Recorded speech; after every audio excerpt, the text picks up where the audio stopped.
Olá, tudo bem? Seja muito bem-vinda, seja muito bem-vindo. Muito obrigada porque você está me acompanhando, está assistindo os meus vídeos. Meu nome é Roberta Nasa, o meu canal eu falo sobre restauração pessoal.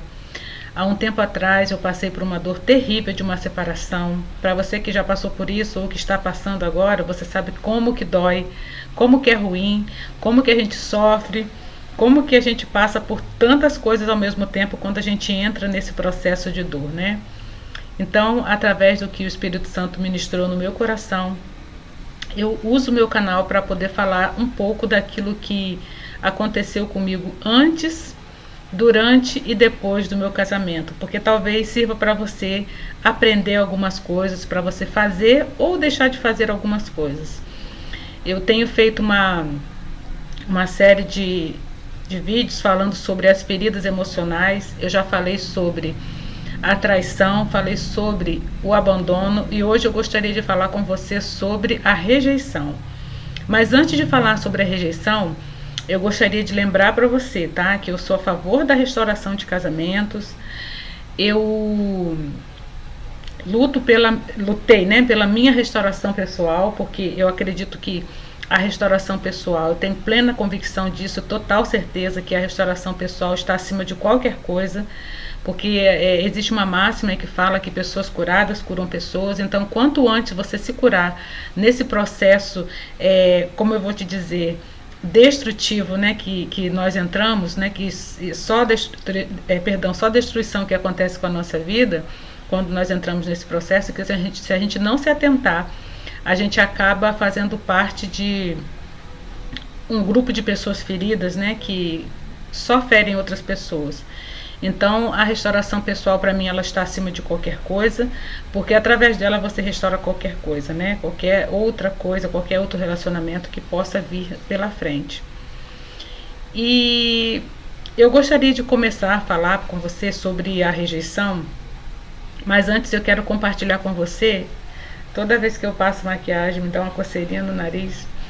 Eu gostaria de compartilhar um versículo que está na palavra de Deus, lá no livro de João 6, versículo 37, que fala o seguinte: olha, todos aqueles que o Pai me dá virão a mim, e de modo nenhum jogarei fora aqueles que vierem a mim, né? Tem umas outras versões mais atualizadas que falam, né, que de modo nenhum jogarei fora, né?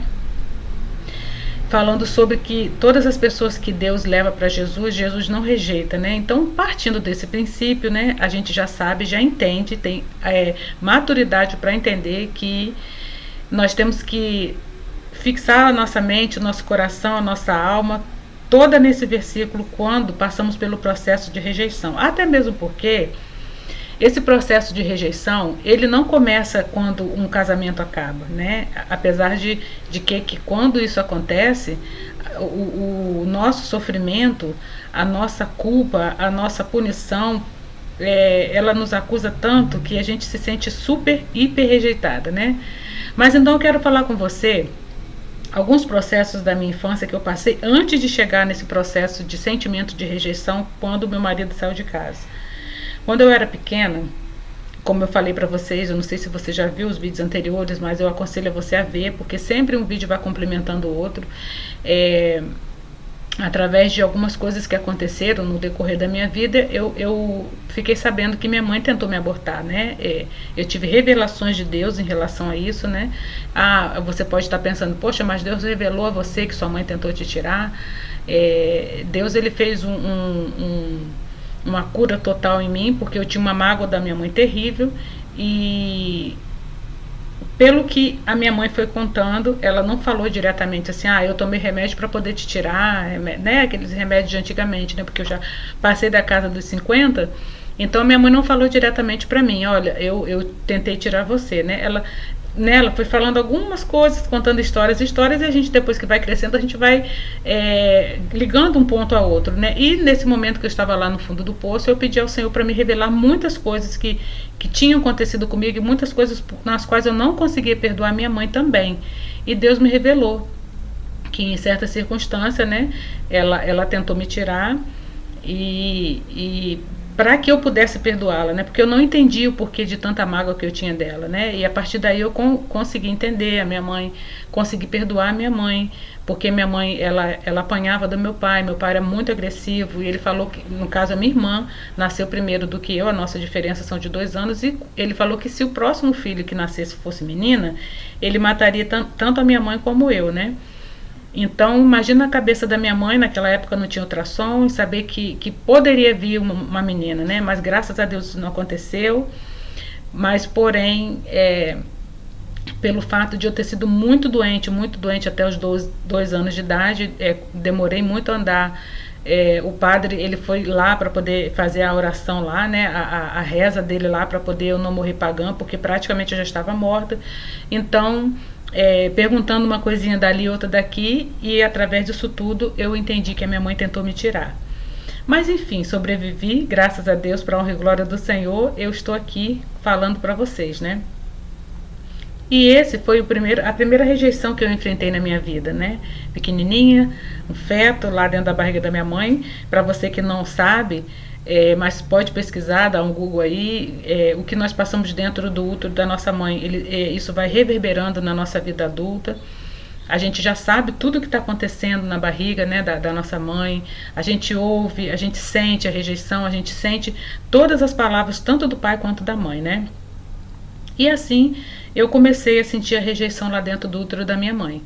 Depois meu pai faleceu, eu contei para vocês já em um vídeo anterior, meu pai, ele foi assassinado, e quando ele tinha saído de casa, ele falou que ia trazer algum presente para mim, alguma coisa de comer.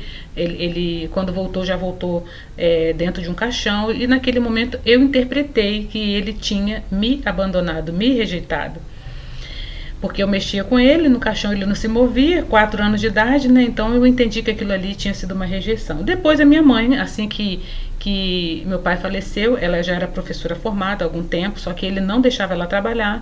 Ela teve que se ausentar durante meses para poder trabalhar fora da nossa cidade, porque é o único lugar que ela encontrou vaga para trabalhar. E ela ficava, às vezes, 3 meses fora, 1 mês fora. E nisso, conforme ela foi adquirindo experiência e tempo, né, que ela era professora do estado, ela começou a vir mais para perto, mas logo assim que meu pai faleceu, ela saiu, ela teve que fazer isso porque ela precisava trabalhar, né, ela não tinha apoio de ninguém, então ela precisava trabalhar. Então, na minha cabeça, ela tinha abandonado a gente também, porque a gente só havia de meses e meses, né? E quando ela chegava lá na nossa cidade, ela não tinha oportunidade de ficar muito com a gente porque ela tinha que resolver muitas coisas, né? Então eu também interpretei isso como uma rejeição. Logo depois, eu quero compartilhar com você, fui crescendo ali naquele meio de primo, prima, tios e tias, e eu me lembro que é coisa de infância, né? Eu tenho tio, ele é vivo até hoje, e ele assim, a gente entendia que ele tinha uma preferência por uma prima nossa, né? Ela morava em outro estado, e toda vez que ela vinha, ele fazia uma festa, ele dava mais atenção para ela, enquanto eu e minha irmã e as minhas primas, a minha prima que vivíamos ali, a gente não tinha nem atenção dele, ele nem dava atenção pra gente. Então, quando ela chegava, era diferente. Além dele dar atenção, parecia que ele tinha visto Deus na terra. Então, eu fui crescendo, observando esses comportamentos, porque todas as vezes, 1 ou 2 vezes no ano, ela vinha com a mãe dela, né? Ela acho que nem sabe disso. Olha só a cabeça de criança como é que é, né? Acho não, ela nem sabe, coitada, né? Também ela não teve culpa de nada. Então ele dava aquela atenção, fazia aquela festa, e a gente já não tinha atenção, porque a gente era como se fosse uma parede, um poste, né? A gente não tinha carinho da parte dele. Então aquilo ali foi me trazendo, né, a minha memória, tudo aquilo que eu já havia passado com a minha mãe e com meu pai. Fui para a escola. Aconteceu a mesma coisa, né? Eu me lembro que quando eu era bem mais novinha, eu era muito magra, e minhas canelinhas viviam todas russinhas, né? E eu tinha um cabelinho, na verdade eu tinha um cabelo grande, eu e minha irmã tínhamos o cabelo grande, e meu pai, na época, antes de falecer, falou com a minha mãe assim, quando eu falecer, você nunca corta o cabelo das meninas, né? Não adiantou de nada. Minha mãe, com raiva dele, a primeira coisa que minha mãe fez foi cortar nosso cabelo, né? Pediu uma pessoa para cortar, e o nosso cabelo era enorme, cheio de cacho, aqueles cachos lindos, soltos, e o nosso cabelo ficou desse tamanho, igual o homem. E a gente já era, na época, né? É assim, o que eu interpreto hoje, né? Pretinha, né? Pobre, ainda por cima parecendo com menino. Então, o que surgiu na escola pra gente? Muito bullying, né? Que naquela época nem se falava em bullying. Graças a Deus que eu acho que eu não tenho trauma sobre isso, mas eu enfrentei muitos desafios, e a minha irmã também, certamente, né? Mas era como se vou te dar o exemplo, tinha uma festa junina e tinha aquelas meninas, né? Sempre tem uma loirinha, uma branquinha no meio, né? Então, quando era para fazer parte de quadrilha, eu era a última a ser escolhida, era como se todo mundo tivesse as opções e, não tem a opção, vou chamar a Roberta. Então sempre foi assim.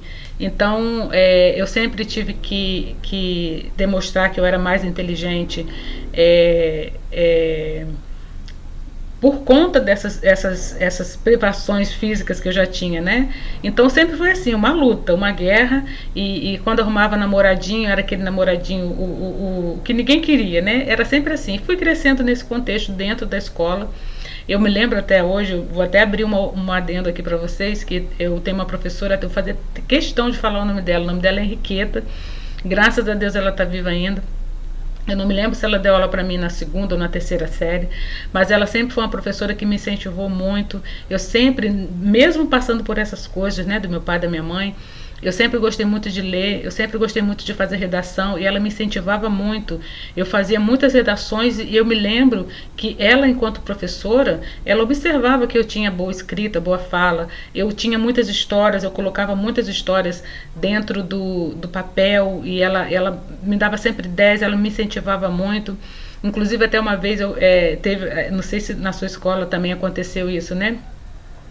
Na minha escola muitas pessoas iam vender livros, e uma vez eu queria, porque queria um livro que tinha as datas comemorativas. Eu me lembro como se fosse agora, parece que o livro está na minha frente agora. Um livro que tinha uma capa comemorativa de janeiro até dezembro, né? De todas as datas importantes durante o ano, né? E eu queria tanto aquele livro, eu queria tanto aquele livro. Só que nesse dia a minha mãe, acho que não estava presente, e quem estava era meu avô. Eu não sei se eu tive que chorar, espernear, eu tive que negociar com meu avô para ele poder me dar aquele livro.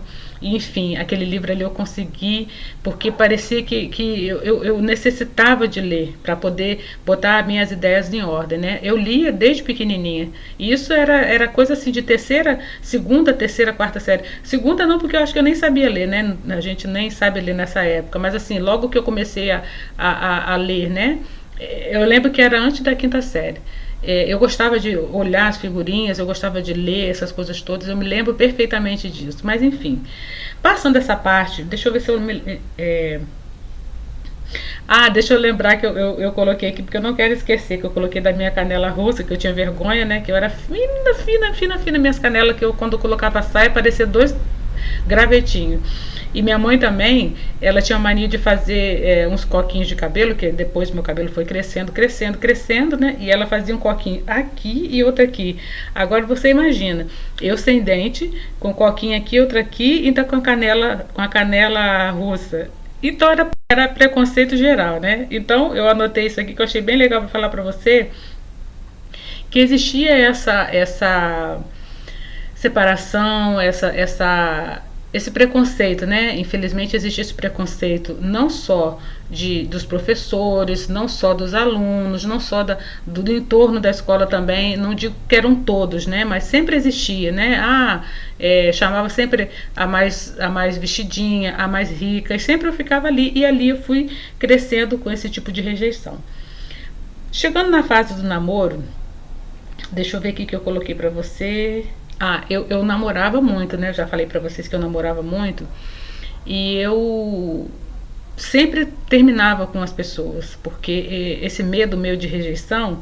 Então eu sempre, quando eu percebia alguma coisa, ou às vezes também eu já não estava gostando mais do rapaz, então eu terminava muito também, como eu contei pra você num vídeo anterior, né? Não sei se foi nesse anterior a esse ou foi um antes. Eu namorei muito, namorei demais, beijo e abraço, de tudo que você possa imaginar eu namorei. Então eu sempre terminava nessa época de escola, quando eu comecei a ter o entendimento até os meus 17, né? Eu namorava muito, mas então quando eu percebia alguma coisa diferente, eu já ia lá e terminava aquele relacionamento, né? Vamos dizer aquele relacionamento, né? Aquela coisa de criança. Porque eu tinha medo da pessoa terminar comigo e eu me senti rejeitada. Então eu era aquela menina que andava de roupinha curta, tanto cropped, né, que fala, e shortinho curto, essas coisas todas. Então eu queria ser a sensação e não admitir que ninguém terminasse comigo. Então qualquer coisa que eu percebesse de estranho, eu já terminava. Beber um pouquinho de água para dar um fôlego. Até que eu namorei com aquele rapaz que eu falei pra vocês, que eu fiquei 3 anos com ele. Era um militar, inclusive com ele que eu perdi minha virgindade. E ele me deu um pé na bunda. Aí sim eu comecei a sentir a dor da rejeição. Comecei a sentir na pele o que eu fazia com os rapazes também, né? E chegou até o meu casamento, depois desse cara que eu falei pra vocês, chegou até o meu casamento. Foi quando meu esposo saiu de casa. E aquele momento ali que a ficha caiu, quando a ficha caiu, que eu vi que ele tinha saído de casa, porque o que aconteceu? Ele não falou pra mim, né? Ninguém fala, né? Esses homens, eu não sei o que dá na cabeça deles de achar que a gente não percebe, que a gente não vai desconfiar, né? Mas eu realmente eu não percebi que ele já estava de treta lá com a mulher e que ele já estava morando com ela e falando que estava vindo a trabalho, né? Só que depois de uns mês, pouco, 2 meses mais ou menos, que eu fui saber de fato que ele estava com ela. E foi aí que a minha rejeição, ela aflorou. E eu fiquei numa situação bem complicada, emocionalmente falando. E uma noite dessas aí, que eu estava nesse profundo desespero, nessa profunda tristeza. Estava um frio, mas um frio terrível aqui no lugar onde eu moro. E eu senti tanta falta, né, que a gente sente falta, mesmo que estivesse uma porcaria o nosso relacionamento. Eu senti muita falta, né, de estar com a pessoa do meu lado.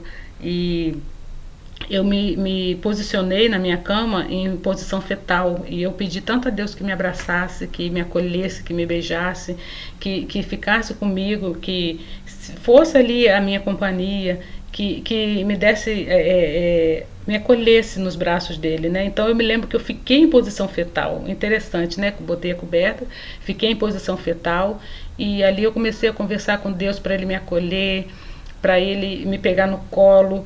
E eu realmente eu senti que Deus ele tinha me pego no colo, que ele estava me fazendo carinho, que ele estava me acolhendo. Então quando eu lembro desse versículo que fala, que Jesus fala, né, que aquele que o Pai me enviar, eu rejeitarei, jamais o jogarei fora. Então esse versículo ele fala muito no meu coração, porque Jesus é aquele que nunca vai nos abandonar, é aquele que nunca vai virar as costas pra gente, é aquele que vai estar com a gente em todos os momentos da nossa vida. Ele nunca vai ouvir a gente gritando, a gente clamando por ele, ele vai virar as costas para ele. Então, o que eu quero dizer para você hoje, essa ferida da rejeição é uma ferida que, se a gente não tratar, se a gente não descobrir a fonte dela, se a gente não descobrir a raiz dessa rejeição, a gente vai só transferindo para a nossa vida adulta essas questões que a gente deveria e poderia, se a gente também entendesse, né, a gente poderia resolver na nossa infância. Eu só tive ciência dessa ferida que eu tinha na minha vida quando o meu marido saiu de casa e eu precisei ter um particular com Deus, e Deus foi me mostrando muitas coisas. Muitas pessoas elas não querem tratar essa ferida, muitas pessoas não querem mexer nessa ferida, porque quando mexe dói. Eu atendo algumas mulheres, eu atendo alguns homens também, e quando a gente vai conversando, né, a gente vai tentando descobrir, né, aonde que está a ferida, aonde que está a dor da pessoa. Muitas pessoas rejeitam aquele autoconhecimento, muitas pessoas fogem desse autoconhecimento, mas eu estou falando para você de experiência própria. A melhor coisa é quando a gente tem um encontro com Deus, primeira coisa, e depois a gente se permite que Deus faça essa limpeza, que Deus vá lá aonde está a raiz da rejeição, a raiz da dor, e restaure a gente de novo, né? Então não tem outro remédio a não ser quando você se permite que Deus faça isso na sua vida. E essa raiz da rejeição, quando não cuidada, quando não arrancada, quando não observada a tempo, pode levar as pessoas não somente à morte emocional, mas à morte física também. Porque as pessoas vão perdendo o ânimo de viver, a alegria de viver, não tem mais brilho nos olhos, não tem mais vontade de sair, vontade de se relacionar com outras pessoas. E elas vão morrendo aos poucos. Umas, infelizmente, elas morrem com pouco tempo, porque a tristeza vai tomando conta delas. Mas outras pessoas também, infelizmente, elas vão morrendo aos poucos, vivem uma vida inteira sofrendo, amargurada.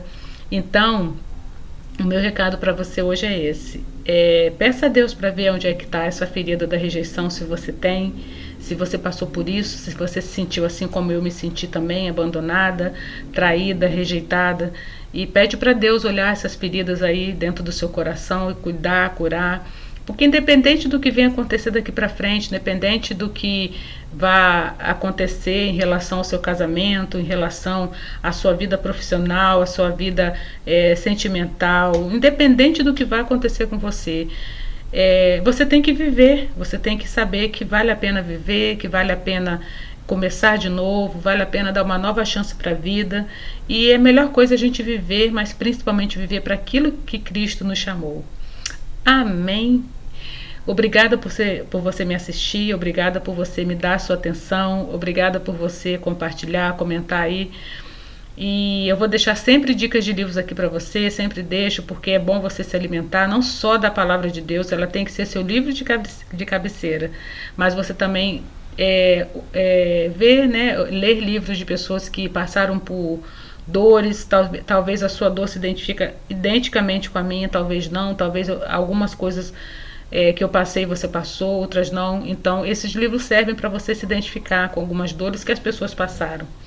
Amém? Até o nosso próximo encontro. Tchau, tchau.